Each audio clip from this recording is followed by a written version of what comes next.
Sejak akhir tahun lalu, dampak El Nino terhadap kekeringan serta produksi pertanian dan perkebunan sudah disebut-sebut. Memasuki tahun 2023, tatkala kemungkinan terjadinya El Nino kian menguat, ancaman kekeringan yang mengakibatkan pasokan pangan berkurang, kebakaran hutan dan lahan, serta gangguan produksi perkebunan kembali dibahas. Apalagi fenomena suhu muka laut di bagian tengah dan timur Samudra Pasifik yang menghangat ini bukan satu-satunya faktor risiko produksi pangan. Faktor lain bermunculan, di antaranya langkah Rusia yang menarik diri dari inisiatif biji-bijian Laut Hitam. Mengutip Badan Meteorologi, Klimatologi, dan Geofisika (BMKG), fenomena El Nino menyebabkan musim kemarau tahun ini akan terasa kering dibandingkan dengan 3 tahun sebelumnya. Musim kemarau yang lebih kering cenderung ekstrim dan intensitas hujan yang lebih rendah memengaruhi produksi pangan termasuk beras. Produksi pertanian lain dan hortikultura juga terpengaruh kemarau yang lebih kering. Akibatnya, pasokan terganggu. Padahal, permintaan tetap atau malah meningkat. Jika kondisi ini tak diantisipasi, harga pangan dapat meningkat.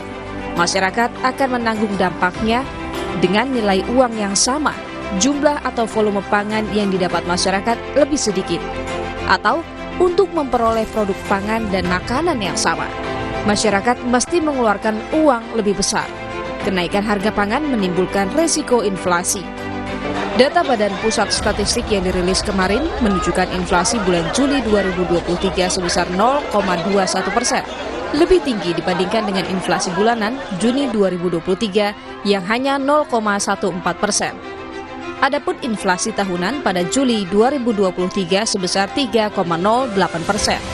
Kelompok makanan, minuman, dan tembakau mengalami inflasi tahunan 1,9% dengan andil 0,51%.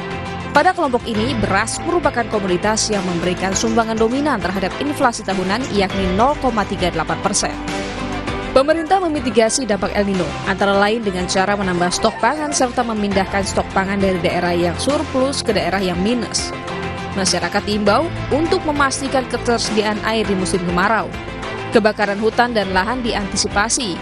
Hal yang tak kalah penting adalah memastikan petani memiliki akses air irigasi yang cukup untuk lahan pertanian mereka. Upaya memitigasi dampak El Nino hendaknya melibatkan semua pihak dan pemangku kepentingan termasuk pemerintah daerah. Pemda bisa berperan besar karena lebih tahu dan mengenal daerah masing-masing, termasuk meramu strategi yang tepat untuk menghadapi kemarau yang lebih kering ini.